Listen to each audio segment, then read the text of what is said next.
Hi friends, welcome to குறிஞ்சி.com.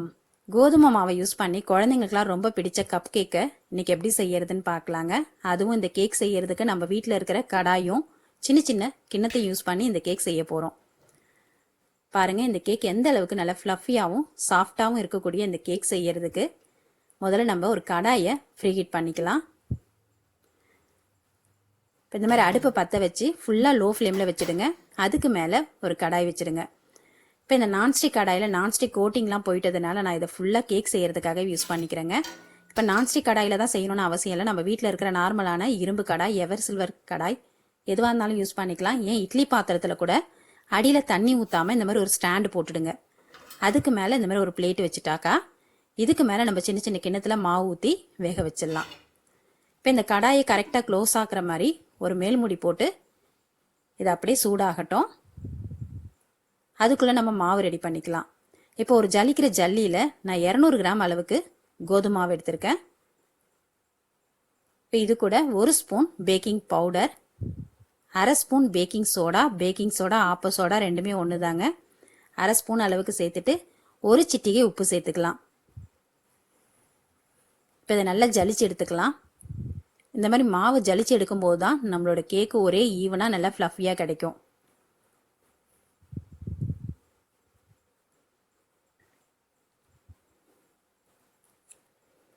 இப்போ நம்மளோட மாவு ரெடி.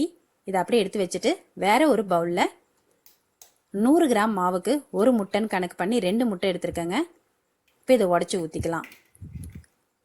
உங்களுக்கு முட்டை சேர்க்க விருப்பம் இல்லைன்னா முட்டைக்கு பதிலாக 1/2 கப் அளவுக்கு தயிர் சேர்த்துக்கலாம். கப் கேக் இந்த மாதிரி முட்டை சேர்த்து செய்யும் போது தான் நல்லா ஃப்ளஃபியாகவும் சாஃப்டாகவும் கிடைக்கும்.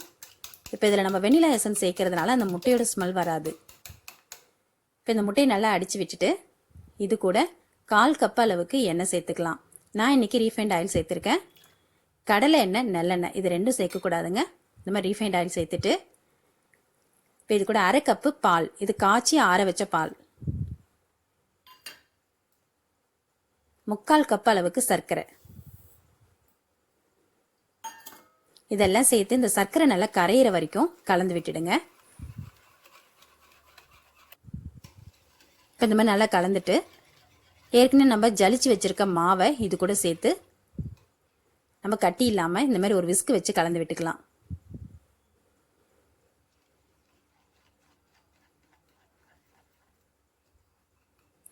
நம்ம இதில் சேர்க்குற அளவுலாம் கரெக்டாக சேர்க்கும் போது நம்மளோட கேக்கு நல்ல ஃப்ளஃபியாகவும் சாஃப்டாகவும் கிடைக்கும்.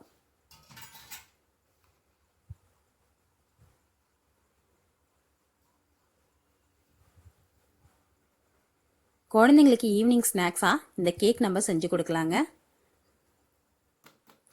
இது செய்யறதுக்கும் ரொம்ப ஈஸி. ஏன்னா பிகினர்ஸ் கூட இது பயம் இல்லாமல் இந்த கேக்கு ட்ரை பண்ணலாம். இப்போ இந்த மாதிரி நல்லா கலந்து விட்டுட்டு இது கூட 1 ஸ்பூன் வெனிலா எசன்ஸ் சேர்த்துக்கலாம். வெனிலா எசன்ஸ் பார்த்தீங்கன்னா இந்த மாதிரி இந்த ப்ரௌன் கலர்லேயும் கிடைக்கும், வெள்ளை கலர்லேயும் கிடைக்கும். எதுவாக இருந்தாலும் பரவாயில்லைங்க. சில இடத்துல இந்த மாதிரி மாறி கிடைக்கும். நீங்கள் அதையும் யூஸ் பண்ணலாம், இதையும் யூஸ் பண்ணிக்கலாம். இப்போ எசன்ஸ் சேர்த்து நல்லா கலந்து விட்டுட்டு இப்போ நம்ம வீட்டில் இருக்க இந்த மாதிரி சின்ன சின்ன கிண்ணத்தை எடுத்துக்கலாம். இப்போ இதில் கொஞ்சமாக எண்ணெய் தடவிக்குங்க. எண்ணெய் தடவும் போது தான் இந்த கேக் வந்து வெந்து வெளியே எடுக்கும்போது ஒட்டாமல் ரொம்ப அப்படியே சூப்பராக வெளியே வரும்.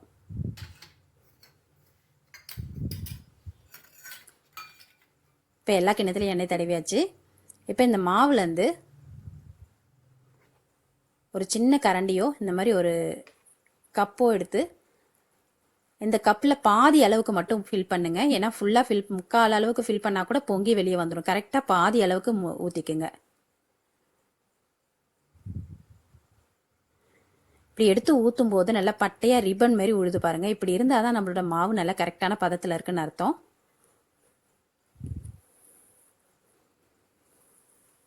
இப்போ இது எல்லாத்தையும் ஒரு தட்டு தட்டிட்டோம்னா அது உள்ளே இருக்கிற ஏர் வெளியே வந்துட்டு நமக்கு கேக் வந்து ஒரே ஈவனாக கிடைக்கும்.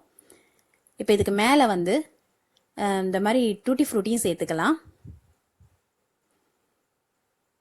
இது நம்ம கடைங்களில் கிடைக்கிற கப் கேக் மாதிரியே இருக்கும். இந்த மாதிரி பொடி பொடியாக கட் பண்ண நட்ஸும் சேர்த்துக்கலாம்.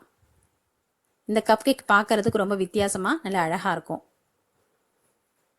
நம்ம சாப்பிடும்போதும் இந்த நட்ஸ் வந்து வாயில் கடிப்படுறது ரொம்ப நல்லாயிருக்கும்.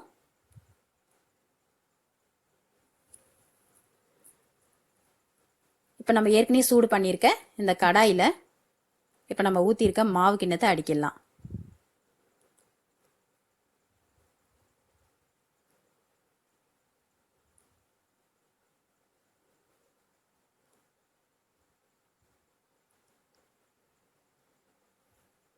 இந்த மாதிரி கிண்ணம், நம்ம வீட்டில் இருக்கிற டீ குடிக்கிற டம்ளார், இதில் எதில் வேணாலும் செய்யலாங்க இந்த கேக்கு. இது கிண்ணத்தில் செய்யும்போது இது அப்படியே நம்ம கடைங்களுக்கு கிடைக்கிற கப் கேக் ஷேப்லேயே கிடைக்கும். இப்போ இந்த மாதிரி எல்லாத்தையும் அடிக்கிட்டு இந்த மூடி போட்டு கரெக்டாக ஒரு 25 நிமிஷம் வேக விட்டுடுங்க.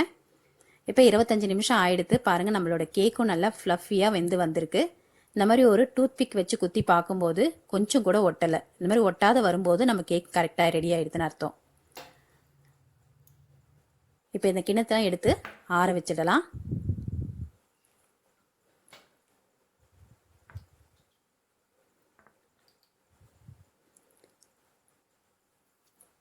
இப்போ இது நல்லா ஆறிடுத்து.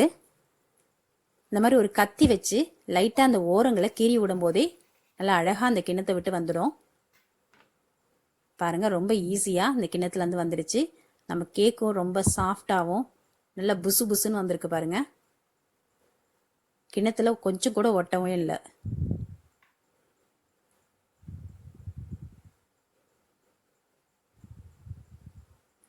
இப்போ நம்ம இதே மாதிரியே எல்லா கிண்ணத்துலேருந்து எடுத்துடலாம். ரொம்ப சாஃப்டாகவும் ஃப்ளஃபியாகவும் இந்த கப் கேக்கை நீங்களும் உங்கள் குழந்தைங்க கூட செஞ்சு என்ஜாய் பண்ணுங்கள்.